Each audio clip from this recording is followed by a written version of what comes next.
Subscribe करिए हमारे channel target UP TET CTET को और बेल आइकन को दबाइए। हेलो फ्रेंड्स, स्वागत करती हूँ मैं आप सभी भावी अध्यापक एवं अध्यापिकाओं का आपके अपने channel target UP TET CTET में। दोस्तों, इस वीडियो में हम देखने वाले हैं आप लोग के हिंदी शिक्षण विषय के अंतर्गत लघु उत्तरीय क्वेश्चंस का सेकेंड पार्ट। इसके पहले दोस्तों हम लोगों ने फर्स्ट पार्ट को पढ़ा दिया है। अगर आपने वो वीडियो नहीं देखा है तो उसका लिंक आपको डिस्क्रिप्शन बॉक्स में मिल जाएगा। दोस्तों चलिए बिना किसी देरी के हम सेकेंड पार्ट यहाँ पर स्टार्ट करते हैं। और दोस्तों सेकेंड पार्ट जो होगा वो अंतिम पार्ट होगा, यानी कि हिंदी के लघु उत्तरीय क्वेश्चंस का हम लोगों ने 2 पार्ट बनाया है। तो पहला पार्ट हो गया, अब चलिए दूसरा देखते हैं। लेखन कला को कुशल बनाने में सुलेख के महत्व पर प्रकाश डालिए। लेखन कला का मतलब होता है कि बच्चों में लिखने की कला यानी कि उनकी हैंड राइटिंग को सुंदर बनाना यानी कि कुशल बनाने में कैसे आप सुलेख को करवा सकते हैं, यानी कि सुलेख को आप कैसे उसमें ऐड करवा सकते हैं। चलिए देखते हैं। सुलेख का उद्देश्य सुंदर लेखन में लिखना होता है। लेखन कला को कुशल बनाने में सुलेख का बहुत महत्व है, क्योंकि सुंदर अक्षरों में लिखे हुए वाक्य पढ़ने में, समझने में एवं देखने में अच्छे लगते हैं। यानी कि जो सुंदर लेखनी होती है वो सभी को अच्छी लगती है। आप सब लोग जानते हैं जिसकी हैंड राइटिंग अच्छी होती है उसको कभी कभी बहुत बेनिफिट भी मिलता है इसका। ठीक है, अगर आपने कभी थोड़ा बहुत आपने आंसर लिखा, उसमें कुछ गलत चीजें भी लिखी है, मान लीजिए कहीं कोई शब्द गलत हो गया या कुछ इस तरीके का, तो वो छिप जाता है आपकी सुंदर राइटिंग में। तो यहाँ पर कुछ एडवांटेज मिल जाते हैं जो जिनकी राइटिंग अच्छी होती है उनको। अब चलिए यहाँ पर देखते हैं। राष्ट्रपिता महात्मा गांधी जी ने कहा है कि भद्दा लेख अधूरी पढ़ाई की निशानी है, अतः लेख सदैव स्पष्ट और शुद्ध होना चाहिए।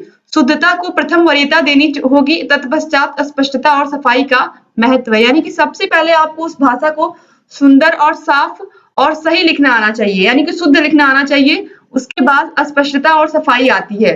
तो आपको किसी भी भाषा को सही से पहले लिखने आना चाहिए, फिर उस पर सुंदर लेखनी अगर आपकी है तो वो और अच्छी बात है। अब चलिए आगे देखते हैं। 2015 और 2017 दोनों में ये क्वेश्चन पूछा हुआ है, ध्यान से देखिएगा। क्वेश्चन नंबर 28, अशुद्ध उच्चारण के किन्हीं 5 कारणों का उल्लेख कीजिए। अशुद्ध उच्चारण का मतलब होता है कि आप कोई चीज पढ़ रहे हो, कोई भी किताब खुली हुई है आगे हिंदी में, उसमें आप सही शब्दों को उच्चारित नहीं कर रहे हो। ठीक है, यानी कि कुछ शब्द ऐसे हैं जिनको आप गलत उच्चारण कर रहे हो उसका, तो उसका रीजन क्या है, यानी कि क्या कारण है अशुद्ध उच्चारण के, आप शुद्ध नहीं बोल पा रहे हैं। देखिए, अशुद्ध उच्चारण के कुछ कारण निम्नलिखित हैं। अशुद्ध उच्चारण के कुछ कारण निम्नलिखित हैं। ध्वनि लोपन, यानी कि किसी ध्वनि का लोप कर देना। ध्वनि प्रकृति, यानी कि किसी ध्वनि का अल्प या अति उच्चारण करना। ध्वनि विपर्यय, यानी कि किसी ध्वनि को उलट पुलट देना। इसके बाद है उच्चारण के साधारण नियमों का ज्ञान न होना। इसके बाद 5वां है शारीरिक विकृतियां, जैसे ओष्ठ, दंत क्षय, कोमल तालु अभाव, लघुत्व, ये सब भी होते हैं रीजन अशुद्ध उच्चारण के। तो बहुत ही इंपॉर्टेंट है हिंदी में अशुद्ध उच्चारण के कारण, क्योंकि एग्जाम में पहले भी पूछ चुका है, तो आपके एग्जाम की दृष्टि से अत्यंत महत्वपूर्ण क्वेश्चन। क्वेश्चन नंबर 29 है, अनुनासिक स्वर क्या है? जब मुख द्वार बंद करके खोला जाता है किंतु साथ ही नासिका विवर भी खुला रहता है, इससे जो स्वर निकलते हैं वे अनुनासिक स्वर होते हैं। जैसे यहाँ पर देखिए अंगा है, यहाँ पर दोस्तों इया होगा। ठीक है, यहाँ पर त्र बन गया, इसको आप लोग इया बना लीजिए। इयम गणनम आपने पढ़ा होगा माहेश्वर सूत्र संस्कृत में, तो यहाँ पर वही है। अंगा है, इया है, अड़ा है, न है और मा है, इनका उच्चारण नासिका से होता है। ठीक है, इसके बाद देखिए प्रश्न संख्या 30 है, अल्प विराम का प्रयोग कब करते हैं? ठीक है, देखिए तो सबसे पहले आप पूर्ण विराम समझिए, तब आप अल्प विराम समझिए। 2015 में पूछा हुआ क्वेश्चन है। पूर्ण विराम का अभिप्राय है पूर्ण रूपेण रुकना या ठहरना। सामान्यतः जहां वाक्य की गति अंतिम लेकर विराम ले वहां पूर्ण विराम का प्रयोग होता है। जैसे सोहन खेलता है, राम और श्याम विद्यालय गए थे, पूर्ण विराम। अब देखिए अल्प विराम। अल्प विराम का प्रयोग पढ़ते या बोलते समय कुछ देर रुकने हेतु किया जाता है। उदाहरणार्थ, कविता, गीता और माया अपनी कक्षा में प्रथम आए। मेरे पिताजी जो कि एक सरकारी अधिकारी हैं, उनका स्थानांतरण आगरा हो गया है। ठीक है, तो यहाँ पर जो अल्प विराम होता है उसका मतलब होता है थोड़ा सा आपको रुकना है, लेकिन जो पूर्ण विराम होता है इसका मतलब आप थोड़ी देर यहाँ पर ठहर सकते हैं कुछ क्षण के लिए। अब चलिए आगे देखते हैं। क्वेश्चन नंबर 31 है, मौखिक अभिव्यक्ति के साधन लिखिए। दोस्तों देखिए मौखिक अभिव्यक्ति के साधन क्या क्या है? चित्र पाठन, बच्चों को चित्र का ज्ञान कर उससे उसमें संबंधित प्रश्न पूछने चाहिए। चित्र ऐसे होने चाहिए जिनका कुछ अर्थ निकल रहा है। नैतिक कहानियों के चार्ट आते हैं। बच्चों को उन चार्टों में प्रकाशित कहानियों की अभिव्यक्ति हेतु कहा जाना चाहिए। ऐसे आप चार्ट बना सकते हैं बच्चों को, खासकर कछुए और खरगोश की कहानी आप सुना सकते हैं। उसको चार्ट के माध्यम से बहुत ही अच्छे से आप दर्शा सकते हैं और बच्चे बहुत ही अच्छे से उसको समझेंगे और बच्चे खुद उस कहानी को एक्सप्लेन करेंगे। तो इस तरीके से बच्चों का क्या होगा, मौखिक अभिव्यक्ति का विकास होगा। ठीक है, तो ये क्या है, ये चित्र पाठन भी एक तरीके से मौखिक अभिव्यक्ति का साधन है। अब देखिए कहानी पाठ, बच्चों को गृह कार्य के रूप में कहानी बनाकर लाने हेतु कहा जाना चाहिए। इस प्रकार की मौखिक अभिव्यक्ति से बच्चे की भाषा, कल्पना शक्ति, रुचि, कथन शैली तथा मस्तिष्क का विकास होता है। इसके बाद है कविता पाठ। कविता द्वारा बच्चों के उच्चारण, अक्षर, अभिव्यक्ति एवं रुचि का ज्ञान होता है। चौथा है अभिनय एवं अनुसरण। बच्चों को अभिनय हेतु प्रेरित किया जाना चाहिए। इससे बच्चों के उच्चारण में सुधार होता है, उनकी शारीरिक अभिव्यक्ति में भी सुधार होता है। वाद विवाद, वाद विवाद से मौखिक अभिव्यक्ति का विकास होता है। बच्चों की झिझक तथा संकोच समाप्त हो जाती है। इससे वाक पटुता तथा वाक चातुर्य में भी सुधार होता है। तो दोस्तों यहाँ पर देखिए, चाहे कविता पाठ हो, अभिनय एवं अनुसरण हो, वाद विवाद हो, इसके अलावा चित्र पठन हो, या फिर यहाँ पर जितने भी यहाँ पर चीजें बताई गई हैं, चाहे वह कहानी पाठ हो, ये सभी चीजें जो हैं टोटल बच्चों के मौखिक अभिव्यक्ति को और अधिक बढ़ाती हैं, यानी कि इसको और अधिक परिपक्व बनाती हैं, जिससे बच्चे मौखिक अभिव्यक्ति करने में और सक्षम होते हैं।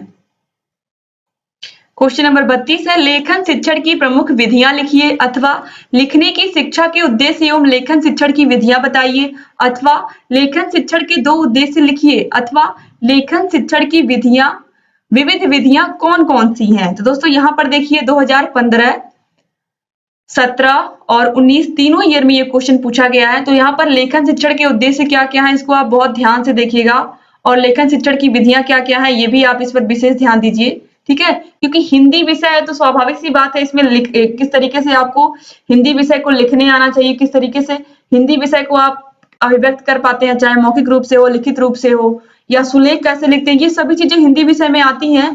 तो यही सब आपके फर्स्ट सेमेस्टर में है, तो इन सबको आपको विशेष ध्यान देना है, क्योंकि ये सभी क्वेश्चन एग्जाम में बार बार रिपीट हो रहे हैं। देखिए, छात्रों को पढ़ना सिखाने के साथ साथ लिखना सिखाने के कई लाभ हैं। पहला लाभ यह है कि देखना, सुनना तथा करना, ये तीनों क्रियाएं लिखने के साथ साथ चलती हैं, अतः लिखना और पढ़ना कौशल एक दूसरे में सहायक हो जाते हैं। द्वितीय लाभ यह है कि लिखने की शारीरिक क्रियाएं पढ़ने को रोचक बना देती हैं। इसके बाद है लिखने की शिक्षा। बालक प्रारंभिक अवस्था में अपना प्रकाशन मौखिक भाषा में ही करता है, आगे चलकर वह लिखकर अथवा भावों को व्यक्त करना सीख जाता है। बालक को पहले पढ़ना सिखाया जाए और बाद में बोलना, अथवा पहले ही लिखना सिखाया जाए, इस संबंध में विद्वानों में मतभेद है। मांटेसरी का कहना है कि बालक को पहले लिखना सिखाया जाए, ठीक है, पहले लिखना सिखाया जाना चाहिए, किंतु कुछ विद्वान पढ़ने और लिखने की शिक्षा साथ साथ चलाने के पक्ष में है। ठीक है, यानी कि यहाँ पर मांटेसरी का मानना है कि पहले बच्चों को लिखना सिखाया जाना चाहिए, लेकिन कुछ विद्वान पहले पढ़ने और लिखने की शिक्षा को साथ साथ चलाने के पक्ष में भी हैं। तो यहाँ पर विद्वानों में मतभेद है।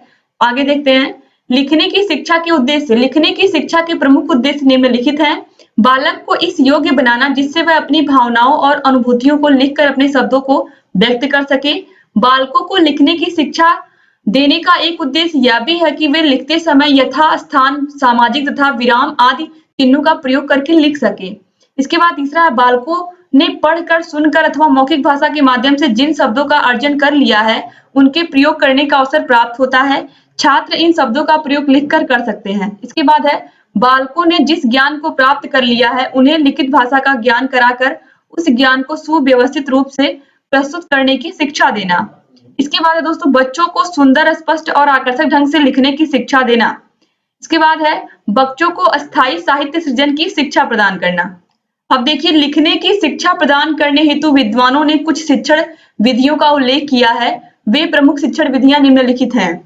देखिए, पहला है रेखाओं द्वारा लिखने की शिक्षा देना, मांटेसरी विधि से लिखने की शिक्षा देना, अनुकरण विधि से लिखने की शिक्षा देना। इसके बाद है पेस्टोलॉजी की लिखने की शिक्षा की विधि। इसके बाद पांचवा है मनोवैज्ञानिक विधि। तो चलिए देखते हैं एक एक। पहला है रेखा विधि। अधिकांशतया देखा जाता है कि बच्चे कुछ रेखाएं खींचने लगते हैं, उन्हें इस प्रकार की तिरछी पड़ी, सीधी एवं बड़ी रेखाओं में एक विशेष आनंद की प्राप्ति होती है। अतएव बच्चों से इस प्रकार की रेखाएं आरंभ में खिंचवानी चाहिए। जब रेखा खींचने में उनके हाथ सधने लगे तो अक्षरों के आकार बनवाने प्रारंभ करना चाहिए। इसे ही रेखाओं द्वारा अक्षर सिखाने की विधि कहते हैं। इसके बाद दूसरा है मॉन्टेसरी विधि। मॉन्टेसरी पद्धति में छोटे बच्चों को लिखने की शिक्षा देने हेतु 3 विधियों का प्रयोग किया जाता है। है सबसे पहले बच्चों को लेखनी पकड़वाने का अभ्यास कराया जाता है। यह अभ्यास कार्य कागज अथवा पट्टी पर रेखा गणित की विभिन्न आकृतियां खींचकर उनमें लेखनी के द्वारा स्याही भरवाकर ही किया जाता है। दूसरा यहाँ पर अब्बा है, देखिए बालकों को अक्षरों का स्वरूप बतलाने के लिए रेगमाल कागज का प्रयोग किया जाता है। रेगमाल पर अक्षरों का स्वरूप बना रहता है। बच्चे अक्षरों के बने हुए आकार पर उंगली फेरते हैं। इसके बाद सा है धीरे धीरे उक्त रेगमाल कागज पर उंगली फेरते फेरते बालक उसकी ध्वनि का भी उच्चारण करने लगते हैं। इस क्रिया के द्वारा वे अक्षरों की ध्वनि साम्य में परस्पर संबंध स्थापित करते हैं और तब वे स्वतः लिखना शुरू कर देते हैं। तीसरा है दोस्तों अनुकरण विधि। अनुकरण विधि के द्वारा बच्चों को अक्षरों का ज्ञान कराने हेतु अध्यापक श्यामपट्ट अथवा बच्चों की पट्टी पर पड़े आकार का सुडौल अक्षर लिख देता है। बालक अध्यापक द्वारा लिखे अक्षर की ही भांति अक्षर लिखते हैं। धीरे धीरे इसे अनुकरण के द्वारा ही वे अक्षर लिखना जान जाते हैं। इसके बाद है पेस्टालॉजी विधि। पेस्टालॉजी विधि में बालक को सरल से जटिल की ओर ले जाया जाता है। उनको सबसे पहले अक्षरों का ही ज्ञान कराया जाता है। अक्षरों की आकृतियां विभिन्न टुकड़ों में बांट ली जाती हैं। इसके बाद टुकड़ों के योग से पूरे अक्षर की रचना कराई जाती है। उनको पहले वे ही वर्ण सिखाए जाते हैं जो कि अधिक सरल होते हैं। तत्पश्चात कठिन वर्णों की शिक्षा दी जाती है। पांचवा है मनोवैज्ञानिक विधि में बच्चों को सर्वप्रथम पूर्ण का ज्ञान कराया जाता है। इसके बाद अंश का ज्ञान कराते हैं, अर्थात उन्हें सर्वप्रथम पूरे वाक्य की शिक्षा दी जाती है। इसके पश्चात शब्द और अंत में अक्षरों की शिक्षा दी जाती है। एक विद्वान ने इस संबंध में लिखा है कि बालक जब पाठशाला में प्रवेश करता है तो वह छोटे छोटे वाक्यों में बोलना जानता है। वर्णमाला के विभिन्न अक्षर उसके ज्ञान हेतु निरर्थक तथा सारहीन होते हैं। उनका अपने में कोई अर्थ नहीं होता। आपस में मिलकर जब वे शब्दों या वाक्यों के रूप में आते हैं तभी वे सार्थक बनते हैं, अर्थात उनका अर्थ होता है। अतएव शिक्षा शास्त्रियों ने इस विषय में जो प्रयोग किए हैं उनके आधार पर बालकों को सर्वप्रथम सार्थक शब्द अथवा वाक्य ही सिखाए जाते हैं। अब देखिए इसके बाद प्रश्न संख्या 33 है, छात्रों में अपेक्षित लेखन कौशलों का विकास किस प्रकार किया जा सकता है, लिखिए। माध्यमिक एवं उच्चतर माध्यमिक स्तर पर लिखित अभिव्यक्ति के विकास के लिए निम्नलिखित रूपों का शिक्षण तथा अभ्यास जरूरी है। वर्णन, व्याख्या, संक्षेपीकरण एवं पल्लवन, पत्र लेखन, संवाद लेखन, रिपोर्ट लिखना, पुस्तक समीक्षा, जीवनी, आत्मकथा, निबंध रचना, एकांकी लेखन, कहानी लेखन और कविता लेखन। ठीक है, तो ये सब चीजें हैं अपेक्षित लेखन कौशल माध्यमिक स्तर के बच्चों के लिए और खासकर उच्चतर माध्यमिक स्तर के बच्चों के लिए। ठीक है, अब चलिए इसके बाद देखते हैं क्वेश्चन नंबर 34 है, छात्रों के अशुद्ध उच्चारण सुधार हेतु ध्यान देने वाले बिंदुओं का उल्लेख करिए। 2017 में पूछा हुआ क्वेश्चन है। उच्चारण को शुद्ध करने के लिए निम्नलिखित उपाय अपनाएं। प्रतिभागियों के समक्ष शुद्ध भाषा का प्रयोग किया जाए तथा उन्हें शुद्ध उच्चारित भाषा सुनने का अधिक से अधिक अवसर प्रदान किया जाए। ठीक है, अब देखिए प्रतिभागी यदि किसी शब्द का शुद्ध उच्चारण करने में असमर्थ हो तो उस शब्द का खंड खंड उच्चारण अभ्यास कराया जाए। जैसे री, श, श, ज्ञ वर्णों से बने शब्दों के शुद्ध उच्चारण का अभ्यास कराया जाए। इसके बाद ध्वनियों के उच्चारण स्थान से परिचित कराकर उसी के अनुसार उच्चारण अभ्यास कराया जाए। इसके बाद ध्यान रखना चाहिए कि पढ़ते अथवा बोलते समय मध्य में टोकने की बजाय बोलना पढ़ना समाप्त होने के बाद अशुद्ध शब्द के उच्चारण का संशोधन करना चाहिए। इसके बाद छठवां है, आदर्श उच्चारण के उदाहरण टेप रिकॉर्डर की मदद से भी प्रस्तुत किए जा सकते हैं। ऐसे टेप पहले से तैयार रहने चाहिए, उन्हें सुनाकर फिर प्रतिभागियों से उसी प्रकार उच्चारण करने हेतु कहा जाए। इसके बाद दोस्तों देखिए र और ढ के उच्चारण का अभ्यास कराया जाए। इसके बाद है संयुक्ताक्षरों के उच्चारण पर विशेष ध्यान दिया जाए। देखिए जैसे क्षमा में जो छ है वो क और श से मिलके बना है। ठीक है, और जो यहाँ पर ज्ञान में ज्ञ है वो ज और इ से मिलके बना है ज्ञा। अब इसके बाद है प्रश्न संख्या 35, मिश्रित वाक्य का क्या अभिप्राय है, एक उदाहरण द्वारा स्पष्ट कीजिए। देखिए जिन वाक्यों में एक प्रधान एवं अन्य आश्रित उपवाक्य हो और दोनों की, जो, जितना, उतना, यदि, तो आदि योजकों द्वारा जुड़े हों उन्हें हम मिश्रित उपवाक्य कहते हैं। चलिए देखते हैं, जैसे यदि परिश्रम करोगे तो सफलता प्राप्त करोगे। ठीक है, यानी कि जो उपवाक्य होते हैं वो किससे जुड़े होते हैं? कि, जो, जितना, उतना, यदि, तो। ठीक है, देखिए यहाँ पर प्रधान उपवाक्य क्या है? यदि परिश्रम करोगे, और आश्रित क्या है? सफलता प्राप्त करोगे। ये आश्रित उपवाक्य है। क्वेश्चन नंबर 36 है, कोष्ठक को उदाहरण सहित समझाइए। कोष्ठक का प्रयोग निम्नलिखित स्थितियों में किया जाता है। क्रम सूचक अंकों या अक्षरों के साथ। दिशाएं 4 होती हैं, जैसे पूर्व, पश्चिम, उत्तर और दक्षिण। ठीक है, तो यहाँ पर देखिए आ, ब, स और द जो लिखा गया है यहाँ पर, उसको कोष्ठक में लिखा गया है। ठीक है, तो क्रम सूचक अंकों या अक्षरों के साथ हम कोष्ठक का प्रयोग करते हैं। कभी कभी वाक्य के प्रवाह से भिन्न अथवा व्याख्यात्मक शब्दों को कोष्ठक में रखा जा सकता है, जैसे भरत, यहाँ पर कोष्ठक में दशरथ के पुत्र बड़े तपस्वी थे। इसके बाद क्वेश्चन नंबर 37 है, विवरण चिन्ह को उदाहरण सहित समझाइए। किसी विषय अथवा बातों को समझाने हेतु या निर्देश हेतु विवरण चिन्ह का प्रयोग किया जाता है। जैसे संज्ञा के 3 प्रमुख भेद हैं, तो ये विवरण चिन्ह हुआ। व्यक्तिवाचक, जातिवाचक, भाववाचक। ठीक है, विवरण की जगह प्रायः डैश से काम चल जाता है। आप लोग मैक्सिमम डैश ही लोग यूज करते हैं, तो इस तरीके से विवरण चिन्ह शुद्ध रूप यही होता है। आप लोग देख लीजिए, 2 बिंदियां और एक डैश का निशान। प्रश्न संख्या 38 है, हंस पद को उदाहरण सहित समझाइए। जब लिखने में भूल से कोई शब्द अथवा पद बंद छूट जाता है तो उसे दिखाने हेतु यह चिन्ह लगाकर पंक्ति के ऊपर लिख देते हैं। जैसे बहुत, राकेश अच्छा लड़का है। अब यहाँ पर बहुत ही हमको लिखना था, तो अब जगह ज्यादा बची नहीं है, तो हम क्या करेंगे, यहाँ पर हंस पद लगा करके ऊपर लिख देंगे राकेश बहुत ही अच्छा लड़का है। दोस्तों उम्मीद करती हूँ आपको ये समझ में आया होगा। अब यहाँ पर सेंटेंस देखिए, सेंटेंस पूरा क्या है, राकेश बहुत ही अच्छा लड़का है। तो यहाँ पर इस तरीके से अगर कोई भी अक्षर छूट जाता है या कोई भी वर्ड यानी कि कोई शब्द अगर छूट जाता है, तो आप क्या करेंगे, उसको यहाँ पर ऊपर इस तरीके से हंस पद का चिन्ह लगा करके ऊपर उसको लिख देंगे। आप लोग के साथ अक्सर हुआ होगा, स्कूल में भी अभी भी होता होगा, तो इस तरीके से इसको लिखते हैं और इसको हंस पद कहते हैं। ये इंपॉर्टेंट है आप लोग के लिए जानना, क्योंकि एग्जाम में यही पूछेगा। ठीक है, अब देखिए प्रश्न संख्या 39 है, समोच्चारित भिन्नार्थक शब्द तथा समानार्थी शब्द में अंतर स्पष्ट कीजिए। देखिए, समोच्चारित या समरूपी भिन्नार्थक शब्द।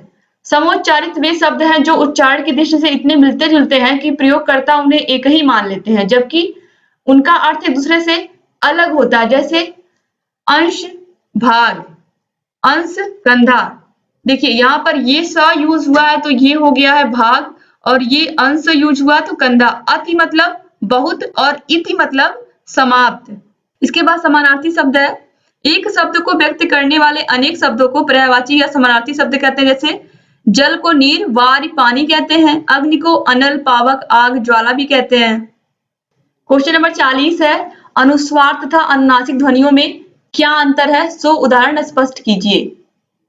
अनुस्वार तथा अनुनासिक ध्वनि। अनुस्वार दोस्तों, अनुस्वार का मतलब होता है एक ऊपर एक बिंदु लगाना, यानी कि अनुस्वार के उच्चारण में वायु नाक से निकलती है और उच्चारण झटके के साथ होता है। जैसे ठंडा, कंचन, जंगल, चंपत, अंतर आदि। ठीक है, यानी कि जो अंग की मात्रा होती है उसी को हम अनुस्वार कहते हैं। अब अनुनासिक देखिए, अनुनासिक के उच्चारण में वायु नाक और मुख दोनों से निकलती है। जैसे चांद, बूंद, कुंवर, आंख आदि। क्वेश्चन नंबर 41 है, लिखना सिखाने में ध्यान रखने योग्य 2 बिंदुओं का उल्लेख करिए, अथवा लेखन शिक्षण की 2 विशेषताएं बताइए। 2016 में पूछा हुआ क्वेश्चन है। ठीक है, चलिए ध्यान से देखते हैं लिखना सिखाने में ध्यान देने योग्य बातों को।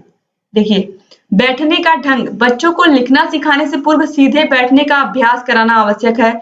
झुककर बैठने से रीढ़ की हड्डी टेढ़ी हो जाती है।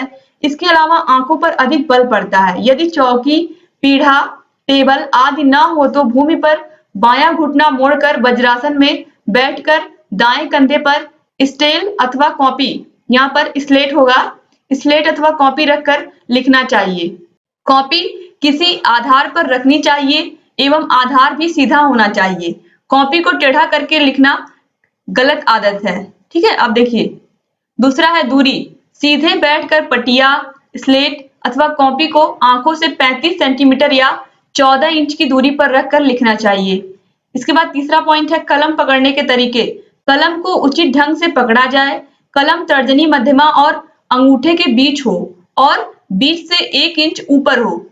बच्चे द्वारा कलम इस प्रकार पकड़ी जाए कि अंगुलियों को वर्डों के आकार के अनुसार घुमाया फिराया जा सके। हाथ को कनिष्ठिका के सहारे पुस्तिका पर घुमाया जाना चाहिए। हाथ की कूहनी शरीर की ओर ही रहनी चाहिए। इसे दूर करके तिरछे ढंग से चलना उचित नहीं है। लिखते समय कलाई घुमाने की जरूरत नहीं पड़ती। कलाई लेखन के साथ आगे चलाया जाना चाहिए। हथेली को तभी पीछे हटाना चाहिए जब नवीन पंक्ति आरंभ करना हो। इसके बाद चौथा है सिरोरेखा। वर्डों के ऊपर लगाई जाने वाली रेखा को सिरोरेखा कहते हैं। यानी कि जब आप कोई वर्ड लिख लेते हो तो उसके ऊपर ये जो लाइन आप खींचते हो इसी को क्या कहते हैं, सिरोरेखा कहते हैं। वर्डों पर सिरोरेखा का प्रयोग अवश्य होना चाहिए। सिरोरेखा की लंबाई पूरे वर्ड के दोनों ओर वर्ड की चौड़ाई की 1/3 निकली होनी चाहिए। वर्ड बाएं से दाहिने की ओर लिखे जाते हैं। वर्ड पर सिरोरेखा लगाने के पश्चात मात्रा लगानी चाहिए। अब देखिए अक्षर की सुडौलता। देवनागरी लिपि में प्रत्येक अक्षर को बनाने का एक विशेष ढंग है। जब अक्षर उचित तरीके से बनाए जाते हैं तो वे देखने में सुंदर सुडौल लगते हैं। उदाहरण के लिए क वर्ड को बनाते समय यह ध्यान रखना चाहिए कि क के मध्य की पाई के बाईं ओर का भाग पाई के बीचों बीच और सुंडिका दाहिनी ओर मध्य भाग से निकलकर मध्य पाई के बराबर लटकाई जाएगी। बाएं और दाएं दोनों ओर की मोटाई बराबर होनी चाहिए। इसी प्रकार ख बनाते समय यह ध्यान रखना चाहिए कि ख में र का निचला सिरा और व के निचले भाग से जोड़ रखकर ख अक्षर बनेगा। यानी कि यहाँ पर र और व अगर अलग अलग आप लिखोगे इसको तो यहाँ पर अलग दिखेगा, लेकिन अगर आप इस तरीके से इसको मिला दोगे तो ये ख अक्षर बनेगा। ख शुद्ध रूप है तथा र व अशुद्ध रूप। जो इस तरीके से आप ख लिखते हो ये अशुद्ध रूप है। ठीक है, इसको र और व अलग से कोई पढ़ लेगा। इसके बाद है तीसरा ग में एक छोटी और दूसरी उससे थोड़ी बड़ी पाई और छोटी लाइन में एक गोल घुंडी बनेगी। देखिए ग इस तरीके से होता है। ठीक है, एक लाइन बड़ी और एक लाइन छोटी होती है। इसके बाद चौथा पॉइंट है घ वर्ड को बनवाने हेतु घ के दोनों मोड़ों में पहला मोड़ पाई के आधे भाग और दूसरा मोड़ भी आधे भाग से आरंभ होकर नीचे की खड़ी पाई से थोड़ा ऊपर ही रहेगा। इसकी अंत पाई दोनों मोड़ों से थोड़ा सा नीचे रहेगी। इसके बाद यहाँ पर अंगा की आकृति 3/4 भाग में ही होगी और च पाई के बीच भाग में लिखा जाता है। इसके बाद देखिए 7वां पॉइंट है छ का पहला मोड़ के अर्ध भाग और दूसरा मोड़ मध्य से ऊपर निचली पंक्ति को छूता हुआ नीचे से ऊपर की ओर जाकर मध्य की मोड़ को स्पर्श करता हुआ पुनः नीचे की ओर मुड़ जाता है। इसके बाद 8वां पॉइंट है ठ की आकृति 1/3 मोड़ के पश्चात वृत्ताकार होकर नीचे की पंक्ति को स्पर्श करती हुई होनी चाहिए। इसी गोलाकार भाग के ठीक नीचे से स्पर्श कराकर उ अथवा बड़ा ऊ की मात्रा लगानी चाहिए। 9वां पॉइंट है थ और भ में गोल घुंडी सिरोरेखा के बराबर लाकर थोड़ा ऊपर अंत पाई के बीच के बराबर में घुमाकर अंत पाई में जोड़ देते हैं। इस प्रकार समस्त आकृतियों को सही तरीके से लिखने से ही लिपि में सुडौलता आती है। चतुस्तरीय लेखन से वर्डों को उचित अनुपात में लिखना आसान होता है। ऊपर और नीचे खाने में मात्राओं के लिए स्थान होता है। अब देखिए 6वां पॉइंट देखिए क्या है दोस्तों, उचित दूरी। वर्डों मात्राओं शब्दों पंक्तियों आदि की उचित दूरी लेख में सौंदर्य लगाती है। वर्डों की दूरी वर्ड से वर्ड के मध्य 1 पाई की दूरी होनी चाहिए जैसे अब। इसके बाद है दूसरा वर्ड और मात्रा के मध्य में भी 1 पाई दूरी होनी चाहिए जैसे राम। इसके बाद शब्द से शब्द के बीच की दूरी 2 पाई के बराबर होनी चाहिए जैसे राम सीता। इसके बाद है 2 वाक्यों के मध्य की दूरी विराम चिन्हों को छोड़कर 4 पाई की दूरी के बराबर होनी चाहिए यथा राकेश आओ, मोहन आओ। इसके बाद दोस्तों देखिए एक पंक्ति से दूसरी पंक्ति की दूरी इतनी हो कि ऊपर की पंक्ति के वर्ड के नीचे लगी मात्राएं और नीचे की पंक्ति की सिरोरेखा के ऊपर लगी मात्राएं परस्पर नहीं मिले तथा उनके मध्य कुछ स्थान बचा रहे। इसके बाद है 6वां पॉइंट विराम चिन्हों की दूरी 2 पाई की दूरी के बराबर होनी चाहिए जैसे रुक्मिणी तुम आओ। क्वेश्चन नंबर 42 है हिंदी शिक्षण में श्रव्य दृश्य साधनों के प्रयोग से आप क्या लाभ है, स्पष्ट कीजिए। हिंदी शिक्षण में श्रव्य दृश्य साधनों से निम्न लाभ है। पाठ का जो अंश व्याख्यान आदि के द्वारा स्पष्ट नहीं किया जा सकता उसे अंश चित्र वगैरह के माध्यम से सरलता से समझाया जा सकता है। इसके बाद दूसरा पॉइंट है देखने का प्रभाव सुनने की अपेक्षा अधिक पड़ता है और मॉडल चित्र आदि सभी दृश्य हैं। तीसरा है दृष्टांत लघु कथा वगैरह स्वतः ही रोचक होते हैं और जो बात रुचिकर होती है उसके माध्यम से किसी भी बात को शीघ्र ही सीखा जाता है। चौथा है साहित्य शिक्षण में जब तक अंतर कथाओं को स्पष्ट न किया जाए तब तक न तो पाठ ही रुचिकर बन पाता है और न ही समझ में आता है। पांचवा पॉइंट है सहायक साधनों द्वारा पाठ को समझाने में अपेक्षाकृत कम समय लगता है। छठवां है इनके द्वारा छात्रों की विचार एवं कल्पना दोनों का विकास किया जा सकता है। इन्हीं दृष्टियों से किसी पाठ को समझाने के लिए शिक्षण में सहायक साधनों की आवश्यकता पड़ती है। क्वेश्चन नंबर 43 है या 43 है कविता शिक्षण के विशिष्ट उद्देश्य लिखिए। कविता शिक्षण के विशिष्ट उद्देश्य चलिए दोस्तों देखते हैं। कविता की शिक्षा का प्रधान उद्देश्य छात्रों में सौंदर्यात्मक भावनाओं का विकास करना होता है। एतयो काव्य शिक्षण के अन्य और भी उद्देश्यों से परिचय प्राप्त कर लेना आवश्यक है। ये उद्देश्य निम्नलिखित हैं। देखिए पहला है उचित स्वर एवं प्रवाह के साथ कविता पठन की क्षमता पैदा करना। दूसरा है छात्रों में इतनी क्षमता उत्पन्न करना कि जिससे वे काव्य के सौंदर्य को परख सकें तथा किसी भाव प्रधान कविता का रस स्वादन प्राप्त कर सकें। रायबर्न महोदय ने इस संबंध में लिखा है हमारा उद्देश्य यह होता है कि विद्यार्थी भी कवि की अनुभूति को समझे और ग्रहण कर सके। अध्यापक का यह कार्य हो जाता है कि उससे छात्र कवि के प्रकृति के प्रेम को समझ सके और उनकी कविता में उनको भी रसानुभूति प्राप्त हो। इसके बाद तीसरा है किसी कवि के भाव और शैली से छात्रों को परिचित कराना। इसके बाद चौथा है छात्रों में कविता के भाव समझ सकने की क्षमता उत्पन्न करना तथा अपने शब्दों में कवि के भावों को व्यक्त करने की क्षमता पैदा करना। इसके बाद पांचवा है दोस्तों छात्रों की कल्पना शक्ति एवं भाव की समीक्षा कर सकने की शक्तियों का विकास करना। इसके बाद छठवां पॉइंट है भाई योगेंद्र जीत ने कविता शिक्षण के उद्देश्यों के संबंध में लिखा है कि हमारे आसपास के वातावरण में कितने ही रमणीय दृश्य हैं, लोगों को वे रम्य नहीं लगते। इसका प्रधान कारण यह है कि लोगों के पास रमणीयता का शोधन करने वाली दृष्टि का अभाव है।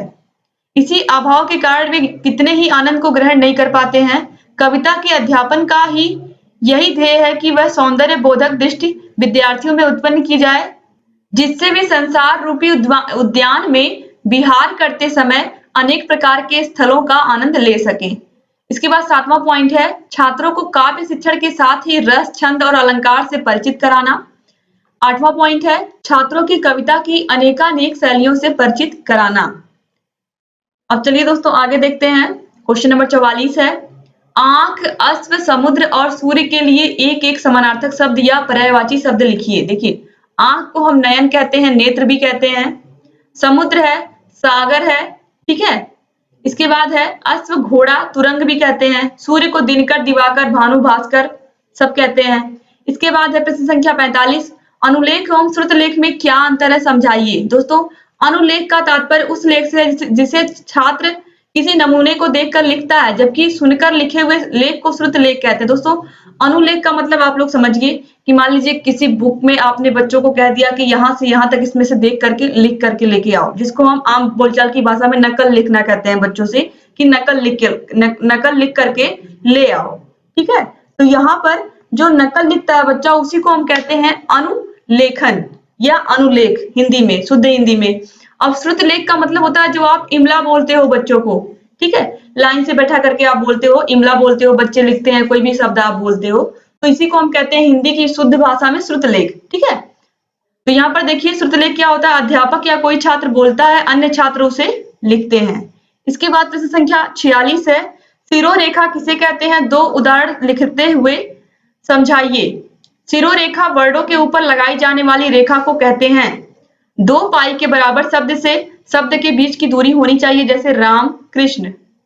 इसके बाद है 4 पाई की दूरी के बराबर 2 वाक्यों के बीच की दूरी विराम चिन्हों को छोड़कर होनी चाहिए, जैसे राम आओ सोहन आओ। तो दोस्तों उम्मीद करती हूँ कि आपको ये वीडियो अच्छा लगा होगा। दोस्तों हम लोगों ने अपने चैनल पर सभी सब्जेक्ट के अलग अलग प्लेलिस्ट बना दिया है। आपको एक प्लेलिस्ट के अंदर उस सब्जेक्ट के बहुविकल्पीय, अति लघुत्तरी और लघुत्तरी क्वेश्चंस की कंप्लीट सीरीज मिल जाएगी। और दोस्तों यहाँ पर हम लोगों ने पवन सीरीज और राजन सीरीज दोनों के हर एक सब्जेक्ट में हम लोगों ने प्लेलिस्ट में कंप्लीटली दोनों के वीडियोस को डाल दिया है, यानी कि आपको कहीं भी भटकने की जरूरत नहीं है। आपको एक ही प्लेलिस्ट में आपको उस विषय से संबंधित, चाहे वह पवन सीरीज के क्वेश्चंस हो, कोई भी क्वेश्चन हो, जितना भी हमने करवाया है, चाहे रतन सीरीज हो जिसके हमने एक भी क्वेश्चन को नहीं छोड़ा है, यहाँ तक कि बहुविकल्पी, लघुत्तरी को भी हम पढ़ा ही रहे हैं, आप देख ही रहे हैं, तो आपको सभी वीडियोस मिल जाएंगे। इसके अलावा आपको प्रीवियस ईयर क्वेश्चन पेपर भी मिल जाएंगे, मॉडल पेपर्स भी मिल जाएंगे, इसके अलावा इंपॉर्टेंट टॉपिक्स पर भी आपको वीडियोस मिल जाएंगे। दोस्तों